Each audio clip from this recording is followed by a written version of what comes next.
Welcome to the Smack Happy Design Videocast, where we explore all things web and marketing.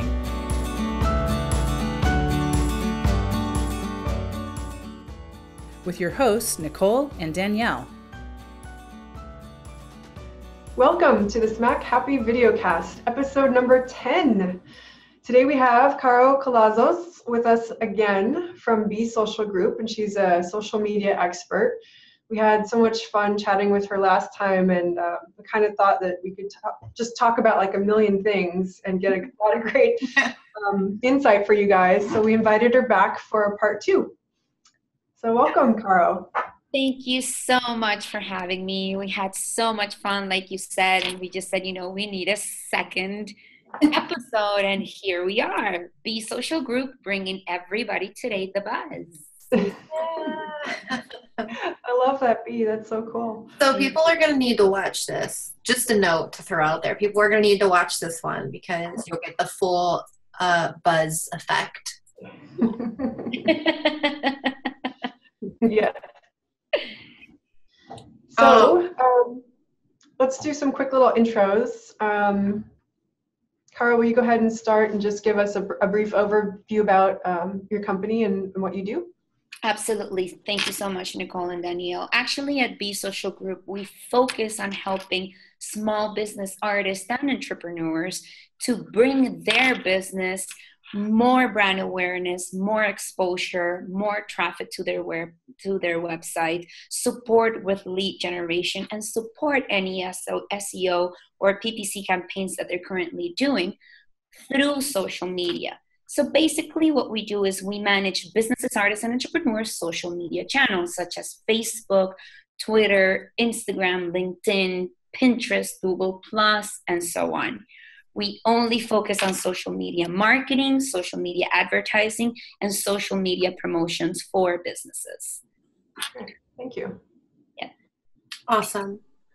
I'm Danielle, and I work with Smack Happy. I've been here for a couple of years.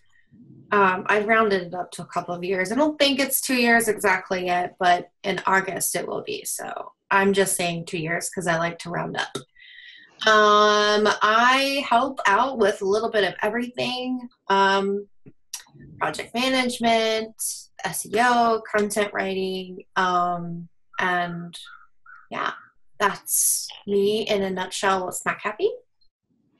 Nicole. And I am Nicole Hanasek. I'm the owner of Smack Happy, which has been around for about 10 years.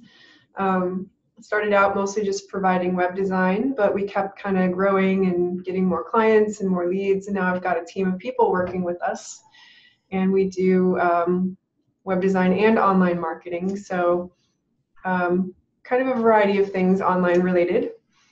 So let's dive in. I know last time we kind of talked about the changes in the Facebook social feed. Do you have any update or any insight on what's been happening since we last talked? Yes, well, as a matter of fact, based on that, I think that we are seeing the changes happening.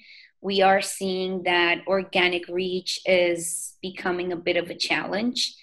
And basically, if there is important content that marketers or our customers want to reach out to more people, to broader audiences, definitely boosting or advertising has to be tied to it.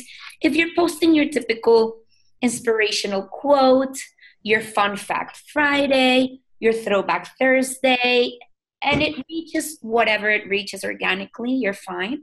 But if you're promoting your new product line, if you're launching a new service, if there's a new product that came in and you're posting it on social media and you definitely want to reach a broader audience, the spectrum 100% is you have to boost it. Even if it's with $50, $25, you have to boost it so that you can actually reach a broader audience. So that's what we're kind of seeing more of with these Facebook changes, which as a matter of fact, have been, for lack of a better term, freaking out a lot of marketers, a lot of our customers.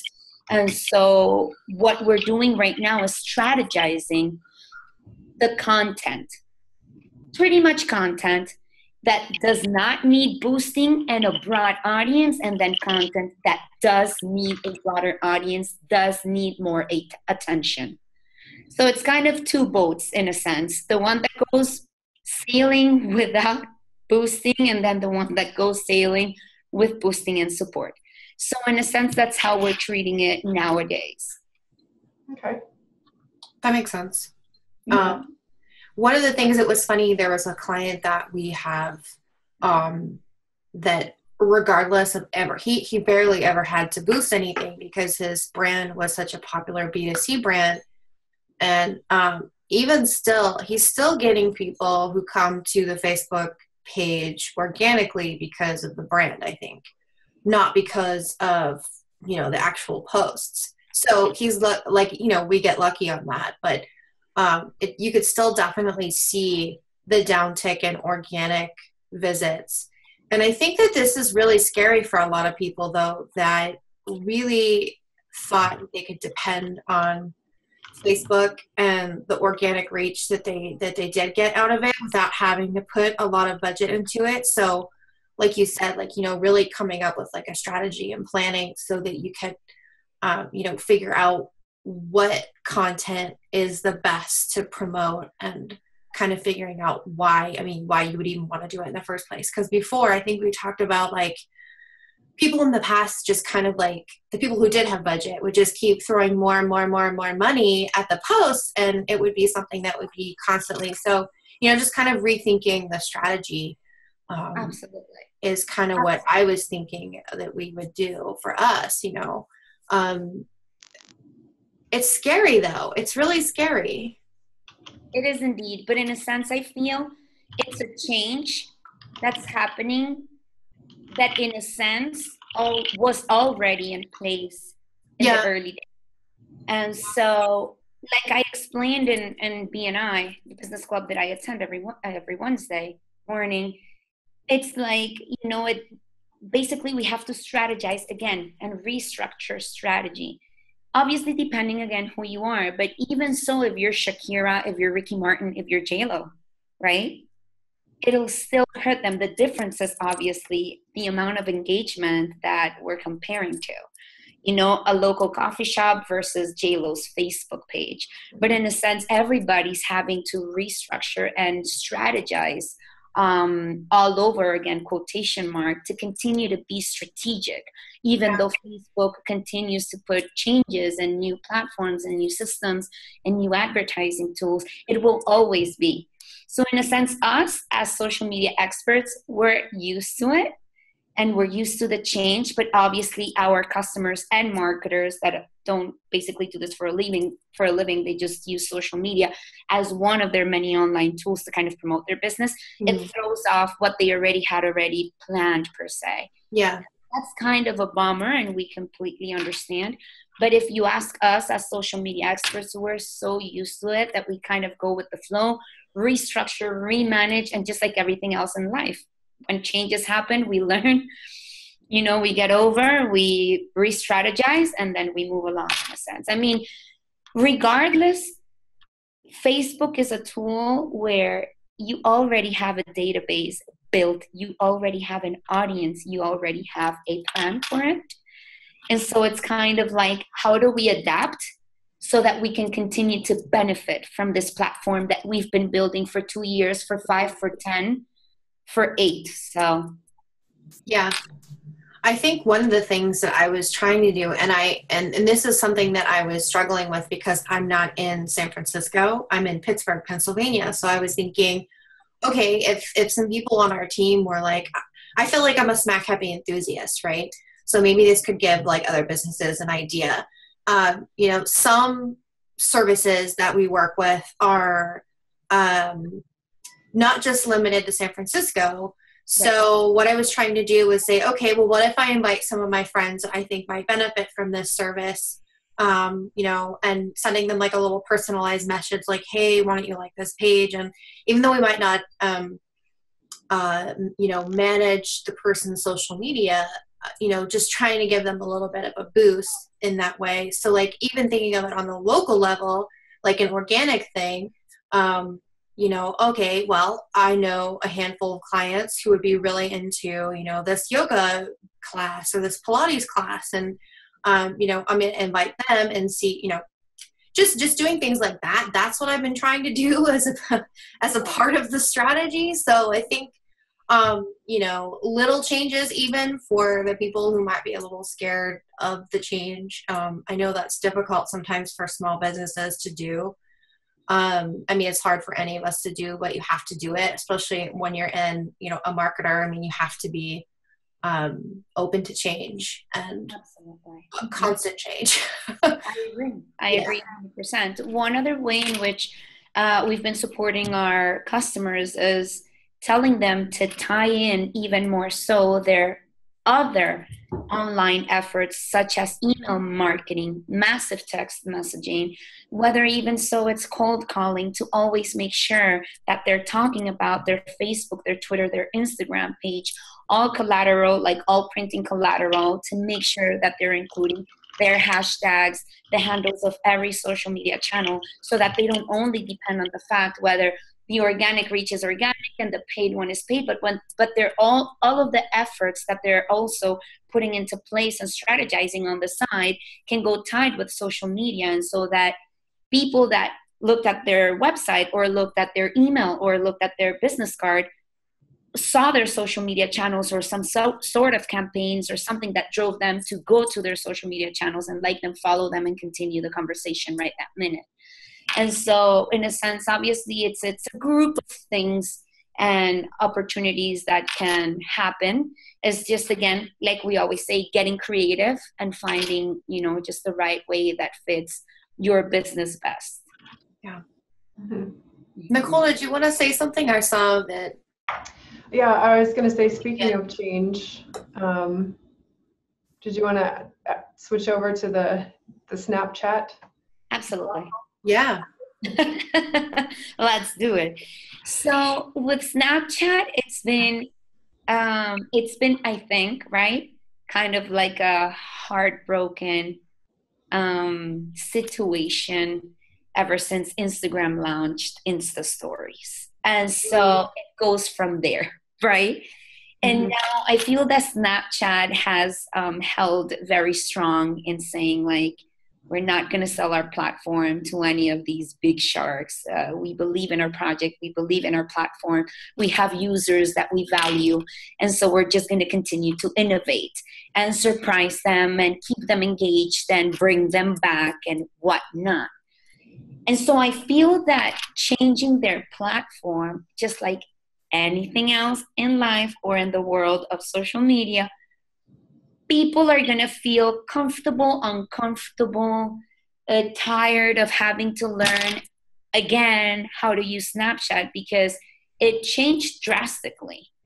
And so it can be confusing. And when it causes confusion, users stop using it, or they just pause it for a while, or they say, I'll come back to it.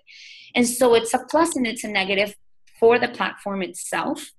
They have lost a good, 8, I think it was between 8 to 12% of the usage between the first 3 weeks that they made the changes to the platform.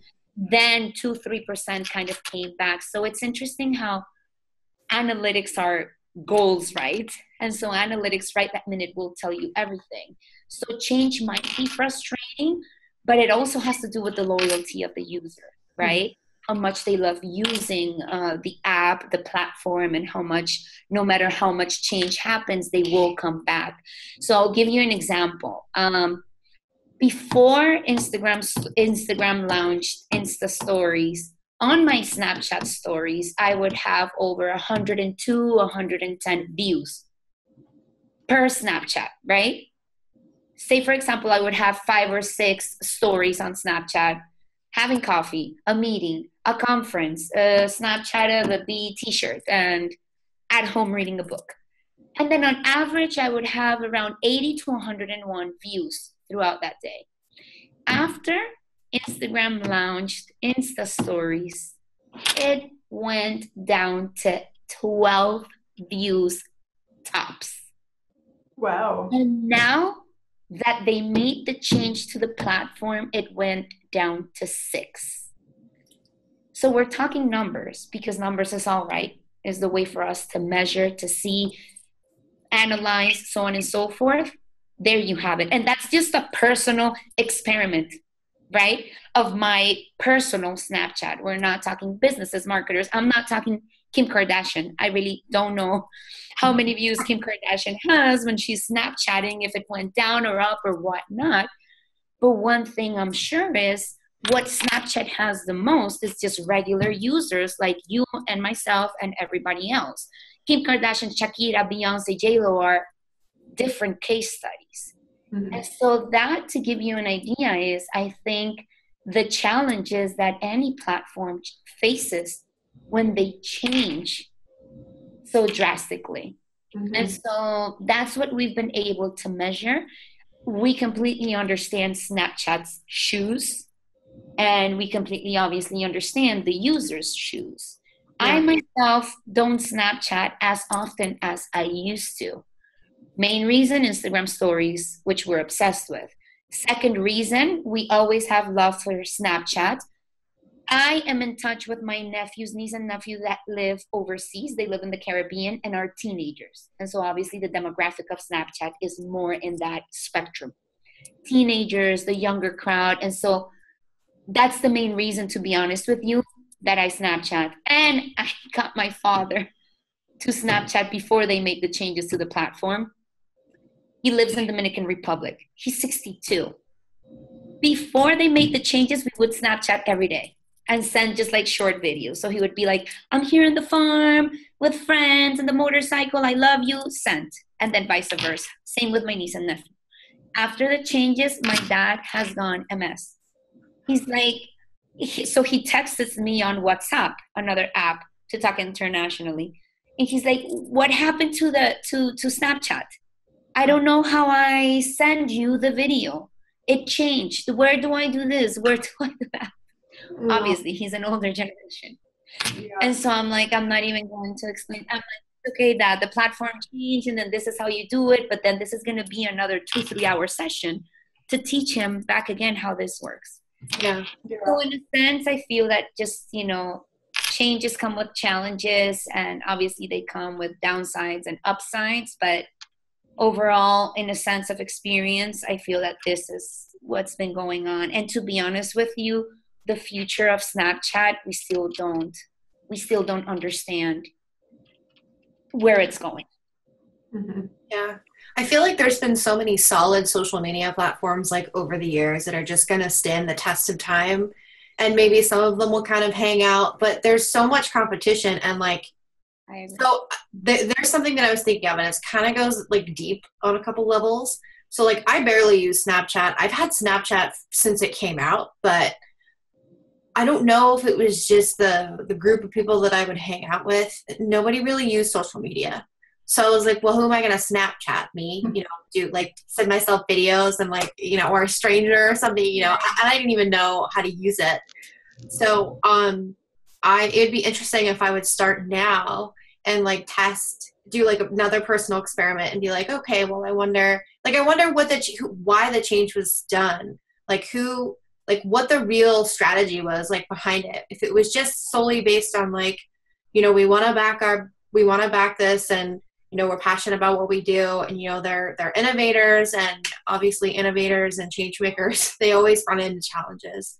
It's always a challenge to be one of those people that pushes things forward, I think, and makes a change that not a lot of people are receptive to. But I think it'd be interesting to see if I could start using it now, what it would be like versus before, because I really don't know.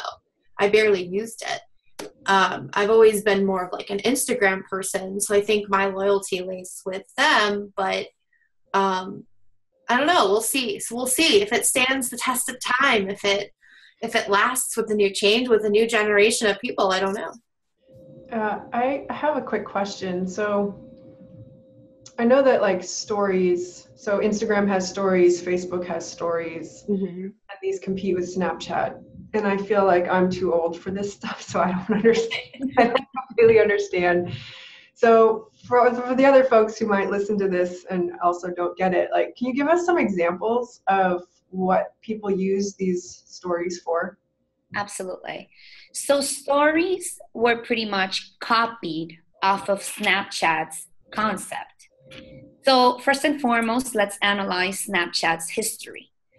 Snapchat started because two guys just kind of wanted a platform where I can send you an image in the bathroom pooping and you will receive it and it'll delete in seconds. So that's it. You saw it, it deleted, there's no archive. It's nowhere else to be found. And so it started because of that. And so I would send a Snapchat to you, Nicole, at the Fort Lauderdale, Florida Beer Fest. And so I would record myself on Snapchat and be like, hey, Nicole, just saying hello. Here I am. Kisses to all. Lauren says hello. Way! Send it. And then you will receive it. That's all you will see for seconds. And then it'll disappear. So it was just something very informal. It wasn't the typical what caption to use. The picture has to be beautiful for Facebook. Do you know what I'm saying? And so it was more informal, spontaneous. Okay. The reason why Snapchat made the change to its platform, it's because since they started, the platform was very just laid back and for that purpose, to be just laid back and spontaneous. It was zero user friendly. Snapchat was a mess to add friends. It was a mess to message. And then one thing led to the next. More and more and more people gathered and wanted to use Snapchat, and it became popular. Now, it became so popular, many companies were after Snapchat wanting to buy it, and it was the boom. Then one day Instagram says, we're going to do Instagram stories. We're going to want users to have the opportunity to post whatever they want during their day on a story, and it will be deleted in 24 hours. So what's the idea of this? For people not only be able to post on their timeline, which stays forever, videos or images or slideshows or GIFs, but be more spontaneous. Allow users to be more spontaneous, don't always necessarily have to look perfect, the makeup, beautiful prom style, but also let their fans know what's happening during their day. And it'll be deleted in 24 hours. So then you don't have to worry that I won't be able to show my fans today what I'm doing because I don't have makeup on.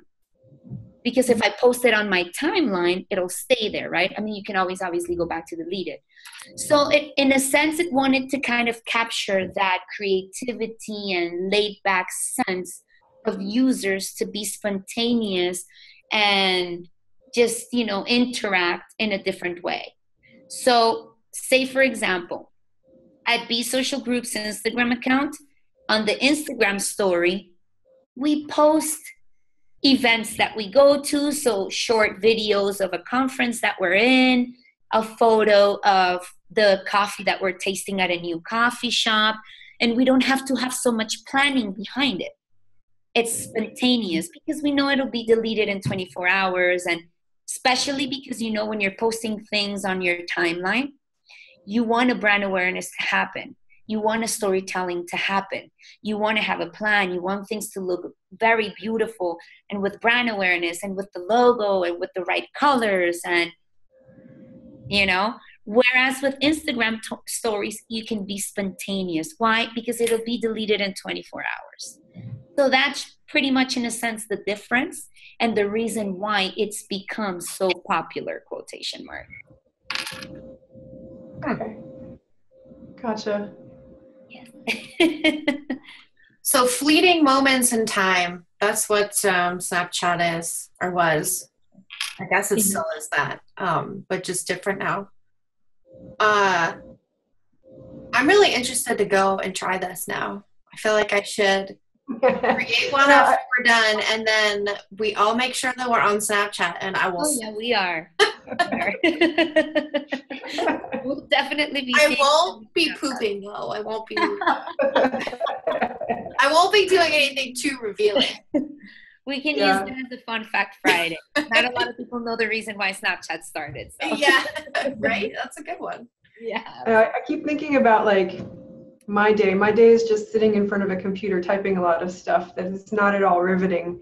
So like how can I record something that might be at least a little interesting? So I'm gonna keep thinking about that. I know in the past I've done I've recorded drawing some stuff. Yeah. And like the time lapse, so it would be like, a lot quicker because it takes a while to draw, and that is definitely not an interesting thing to watch because it's so slow. But that's like one thing. I'll tell you one thing, and the reason why, and this is just a personal opinion, not coming from a social media expert background perspective and so on. I feel like with Instagram stories, I've been able to tell a bigger story to impact my friends and family and fans that follow me on Instagram.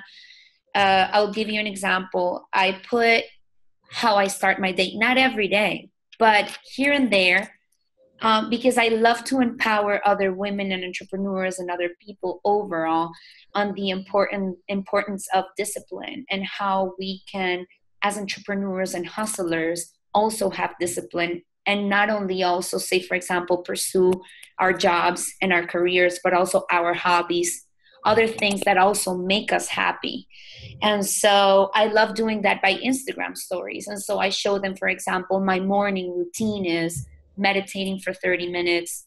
And so I can put a picture of some of the Buddhist elements that I use to meditate, for example. Not that I'm going to sit there and do a video of chanting and this. I mean, there are things that are private and obviously, but I show them, and then I just put hashtag meditating every day for 30 minutes. And then say, for example, I do exercise every day also for 30 minutes. I exercise at home with P90X. And so I record myself with time-lapse video for the entire 30 minutes while I'm exercising. And so when I upload the video to my Instagram stories, I mention P90X's Instagram handle. And then I say, I also exercise every day 30 minutes. It really pushes you to feel better. Your body is a temple, and it works very good for me because I'm a hustler. Like I'm every day, if my day starts, I leave home, I'm at the office visiting customers in meetings, in events, conferences. By the time I get home, it's 9 p.m. And the last thing I'm going to want to do is go to a gym after my days. And so that works for me. And then afterwards, I show them the green smoothie that I do with veggies and this and that. And then I show them the co-working space that we work from. And so people actually react and answer to my Instagram stories like, oh my God, Caro, what is P90X? It looks really fun and I like to work out from home. And so you engage with them and you support and you give advice. I mean, not to say that my formula works for everybody, but if you can actually give a little piece of your magic to people that are interested in it and, motivate them as well, it's beautiful. Mm-hmm. Another way that I use Instagram stories is you don't always have to put a picture, or video per se of you doing things. You can actually use color backgrounds and add text. So I'll give you an example. In the past 6 months, I've been super intense with telling people to refuse plastic straws. Because plastic, by 2050, there's going to be more plastic in the ocean than fish. Plastic, it's not biodegradable. So it disappears in 1,000 years. So if you really think about it, everything we use is plastic. Mm-hmm. Straws, caps, water bottles. I also tell people, use your own glass water bottle everywhere you go, not every day a plastic water bottle, etc. So what I did... One quick thing. And when you get your coffee every day, bring your own cup. Bring your own mug. Exactly. Yeah. You could just do what I do and not support that economy at all. Yeah, or make your own and bring everything at home. Absolutely. Because I never leave my bubble. But I tell you, when you travel, I just went to New York, and it's just one thing leads to the next, but the more you have it in mind, at least the more conscious you kind of get. And I found a startup that's building glass and silver straws that you can carry with you. Even when you travel, you refuse the straw, but you still have a straw to use if you don't want to lick the glass or, drink from where thousands of people drink. However, I posted this information on Instagram story and I said, using color background and text. In case you guys still don't get the reason why I've been so intense, asking you to please refuse the freaking plastic straw everywhere you go is because by 2050, study shows that there will be more plastic than fish in the ocean. And because plastic is not biodegradable, it disappears if it disappears in 1,000 years. And then I ran a poll that said, do you now get it? Vote yes or no. And so Instagram story has those stickers. You can use a poll and then you use yes or no, and then you see how many people voted yes, I got it, or no, I still don't get it, or I don't care. So it's amazing. Snapchat doesn't have that though. Just yeah. And so there are so many ways that you can actually get creative and be like, you can actually show your users the screen of your computer with a new website of your customer and tag your customer and say, working on the new website, writing their new blog, updating their Facebook or something, and then just show like a short video, a walkthrough of the website. You don't have to be in it. And then that's interesting, right? People might find some attraction there. So there are many ways, but like I always say, and at Be Social Group, we the Bee say, it has a lot to do with creativity. These tools are out there for everybody and anybody, but if you're not getting creative, then obviously there's, a misunderstanding of what all of this can be used for. One thing I was thinking about too, just a final thought on Instagram, is I've noticed, and this is kind of like from like not from an expert point of view either, but just something I noticed about hashtags is I feel like the users on Instagram are so loyal to hashtags. Like for me, if I was going to go, I actually use social media sometimes as a search medium. So if I want to find like some sort of thing, and this is why it's scary because of all the, fake news and stuff that's out there. Like, what am I really seeing out there whenever I search for things? But that's a whole other story, whole other thought. But sometimes like I'll use like Instagram and I'll search like a hashtag to find out more about whatever topic, not even to take it and post or kind of do a strategy off of it or anything. Like I'm just looking at this topic via a hashtag. And I noticed on Instagram that a lot of people, I think, do the same thing. And they are pretty loyal to the same hashtags that they use all the time. Yes. And I found it so interesting because I feel like Twitter used to be that way, but it's not that way anymore. There's a different kind of thing on Twitter where you're doing like the Twitter chats and that kind of stuff. And there's people on Twitter who are just, I'm not going to name names, who are just really annoying and crowded up with a bunch of bad things that I don't want to see anymore. So I, go on Instagram and I use the other profiles and stuff where you don't get all of that noise. And yeah, absolutely. I think at this point, social media has become a matter of taste and how comfortable we feel using each platform.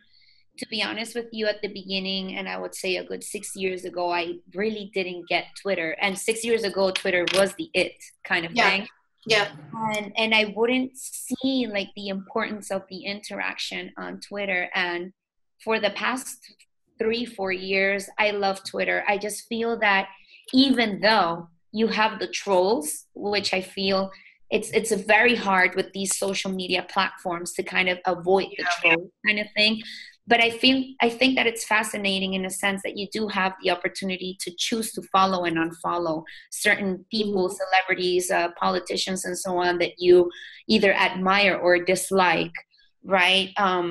It obviously is a mash pit because every social media platform, you will find people that just want to go in there and be rude and be mean. And it's just like, oh my gosh, where are we? What is this? What's happening? But in a sense, you do have the opportunity to block, to unfollow. And so that kind of gives an opportunity to kind of understand what it is that fits best with your interest and why certain social media platforms you really like the most. I mean, if you really think about it, Snapchat has a timeline where it gives you news, and be out and about. And it has really cool videos and animations. And Snapchat's overall news feed is actually super interesting. But you have the option to kind of go in each window and kind of see what you're interested in. They always have the window that talks about celebrities, and Kim Kardashian and Keeping Up with the Kardashians is tops. Then you have Cosmopolitan, then you have politics, NBCC, CNN, so on and so forth. And you kind of have the option to pick and choose which one you want to see. Once you click on it, it'll give you the entire Snapchat story about that particular news. And so I feel that there's a bit more security in that sense. But I feel it's a matter of what really, you connect with. Yeah. And like you said, I mean, you are more of like, an Instagram loyal, and you love it and you feel most comfortable there. Same thing happens to me. I mean, I love Facebook, Instagram, and Twitter, all three. But I use Snapchat for certain purposes. And I love Pinterest, but I'm not on Pinterest every day. I mean, I use Pinterest when I need new vegan recipes, when I need CBE, but I don't go there really to be social, you know what I'm saying? Mm-hmm. And so it can kind of get tricky, but at the same time, it's fascinating to see how different each platform is and how every user kind of has the option to have its loyalty and its top favorites. Yeah. Yes. The world of social media. Indeed. And then I wanted to throw something out there talking about change real quick, was the fact that there's a new social media platform came about. It's called Vero. And it's been all over the globe. Everybody's talking about it. We already opened up a profile 2 weeks ago, and we're kind of testing and measuring yet another social media channel, right? And so I think it's a matter of, do we really have to have 6, 8 social media channels opened? Can we test and measure every single one of them and choose 2? Yes, absolutely, you can. So obviously at Be Social Group, because of what we do, we have every social media channel opened. But it doesn't necessarily mean that every business, every artist, or every entrepreneur has to follow the same track. Yeah. And So far, what is the focus for this new platform? The focus of the new platform is kind of have a space where there will be need to advertise. Content will be organic. So in a sense, it's kind of, whipping Facebook a tiny bit. So that's why it's been so popular. But the platform itself, and Mashable just launched an article that, in my opinion, killed Vero. And it's talking about how it's a hype, but the platform itself is very slow. It's extremely confusing to navigate. And from our standpoint, before reading the Mashable article, we felt exactly the same way. It's extremely slow. We haven't been able to upload as much content as it allows you to post because of how slow it is. And so, I mean, these are obviously things that they can twitch, and they can obviously, fix, repair, whatnot.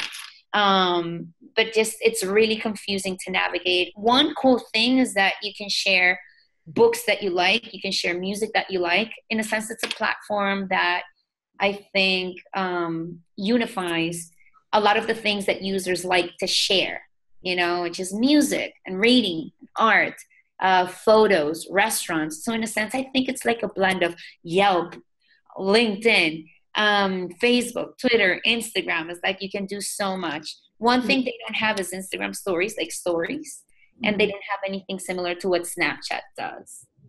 But I mean, I encourage everybody to kind of download it and test it out, test and measure. Don't sit down and nag about, oh my God, yet another social media platform. We're going to die. We're glued to phones already. Isn't it enough? Just test and measure. Test and measure so you have an opinion of your own, right? It's like saying you don't like, banana juice, but you've never tasted it, but it sounds unreal to make banana juice. Well, taste it. And if you like it, make it every day for breakfast. And if you don't ever make it and don't ever taste it again, kind of thing. So I drink banana juice. I'll So- try anything. Real quick, Danielle and I giggled while you were talking. For those who might be listening and not watching this, Caro is in a glass room and there's people walking by. And as we started, I was like, I wonder if somebody's gonna stop and like make a face, and somebody finally did. So Are you serious? yeah, she stopped and she's like waving. That's why we giggled when you were talking. I'm sorry about that. Wow. It was like, you know, I giggled. Here's why I giggled, because it reminded me of, like, I don't know if we've ever watched TRL in our past lives, you know, Total Request Live with Carson Daly, or, you know, Good Morning America or something, like where you see like the fans in the background. Yeah. It was like that. She was like, you know, hi mom, or like hi sis, or whatever, you know. It was funny. That's what it reminded me of. That She was moment a of fan. fame. Mhm. Moment of fame. She was a fan. All right, so I think we should probably wrap up, but I do want to ask one more question about be positive before we go. Can you tell us a little about that? Absolutely. So Be Positive was born 2.5 years after Be Social Group was born. And we kind of had deadlines, and we said, you know, the minute we make this amount of money and we grow in the business, we're going to start our own nonprofit. And so I myself have been volunteering. I used to live in Miami, Florida 3 years ago before moving to the Bay Area. And I would volunteer quite often to the shelters in the Miami area. One of the biggest problems that these shelters face is not enough people adopting these dogs that are in great conditions. More and more people just, you know, dropping off and trashing their dogs to the shelters because of millions of reasons. They found a dog on the street and it was, you know, just walking, or I no longer want my dog, he's old, or just, you know, many reasons why. And so shelters of the city are open shelters and they have to take in these animals. What the biggest problem was that not enough people were adopting dogs, and so the shelters became extremely overcrowded. And so dogs were now living on a deadline. If they were not being adopted within a week, they would put them asleep. And I'm telling you that these dogs were not, you know, with health conditions that you would say, you know, yeah, we have to put them asleep. It was, the only reason was because there's no longer space. Too many dogs are coming in. Not enough are being adopted. We have to put these asleep. And so to the point that I was, you know, fostering and bringing all of these dogs home. And my husband is like, my friend, this is not a zoo. What's happening? It was just to, you know, that was not the solution, obviously. And so I said, we're going to buy a lot. We're going to build a farm. We're going to build a sanctuary so that we can definitely give these dogs that are in red alert a second chance in life and adopt them and bring them to the farm so they can live a worthy life. And so what we did before moving to San Francisco, we bought the lot already in Okeechobee, Florida, which is 2.5 hours away from Miami driving. It's 1.5 acres. And we already built the culvert, which is kind of like the bridge between the main road and the lot. There's a gap, there's a dent. So we kind of had to build a culvert so that you can drive in the lot when the farm is already built. And right now we're in the process of registering Be Positive legally so that we can have our 501c3 and knock on every single Silicon Valley company in San Francisco and say, what up? We're wanting to build this sanctuary. It's in Okeechobee, Florida. We need the funds. Hit us up. And so we already paid the attorneys. We were already approved legally by the state of Florida. And we now sent the documentation to the IRS so that the IRS can review everything and hopefully approve us. It's been a process of 7 months. They're registering between 5 and 6 months or so. And hopefully by next month, we'll have an answer by the IRS. So, and the deadline is within the next 2 years, be able to build the farm. And so we'll have dogs living there. will have a trailer home, will have a farmer family that will live there, and their job would be to take care of these dogs. It would be a self-sustainable farm. We're actually reaching out to solar panel startups in the Bay Area to see if they can donate a solar panel to the project. So in a sense, it's a beautiful self-sustainable project that we're working on, and it's considered the nonprofit of Be Social Group. So every customer of Be Social Group, the money that they pay us, 5% of their money pays the mortgage of the lot, because we bought the lot giving a down payment. And so we pay a mortgage for the lot. So in a sense, it's also a story that we tell to our customers. Aside from social media management benefits, they're also supporting building Be Positive. That is fantastic. Awesome. Yeah. It makes me think about, in my family, we have a 36 acre farm. Oh my God. We've had it for like, I think I could say hundreds of years now. And, mineral rights and everything like that, which is really cool because a lot of people don't get that luxury of having the mineral rights and everything. But it's one of those places where I was like, there could be so much we could do there. I love animals.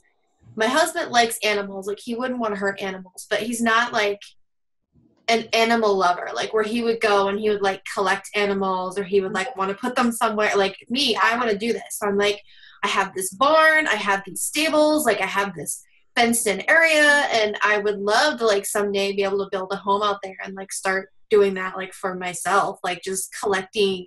I don't want to buy a new bred animal. You know what I mean? I want to take in the animals that need a place to stay, that need the love, that need to be taken care of, and that'd be something that'd be so cool. So one day. Yeah, I mean, in a sense, we're also wanting to run Be Positive, where people get motivated enough where they want to duplicate it. And so in a sense, we will have already the system, the plans, everything, and we'll have the numbers. This is what it will cost. If you already have the lot and you already have the barn, then this is what it will cost.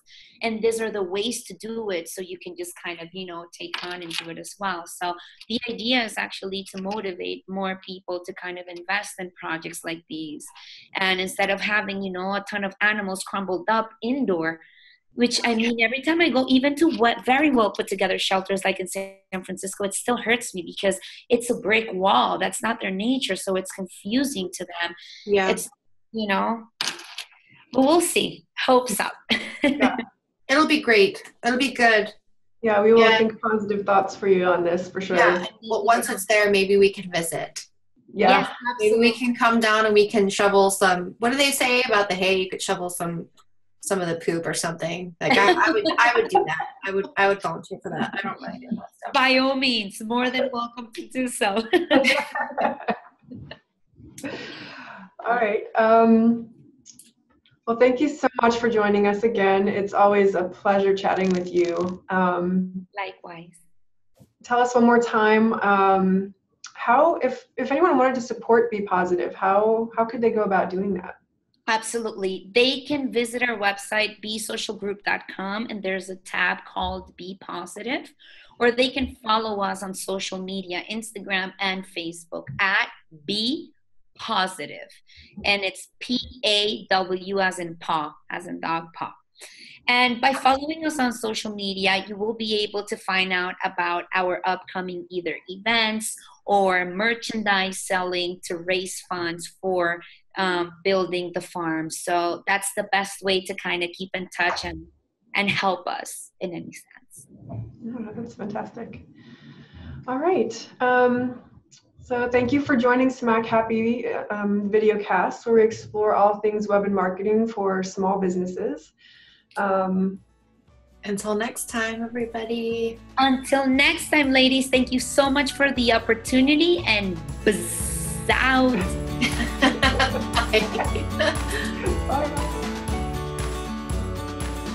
Thank you for listening to the Smack Happy Design videocast. For more information and downloads, visit smackhappy.com/videocast, where you'll find more episodes and the opportunity to subscribe on YouTube or iTunes.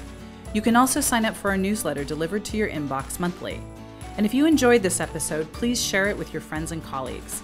Again, that's smackhappy.com/videocast. See you next time.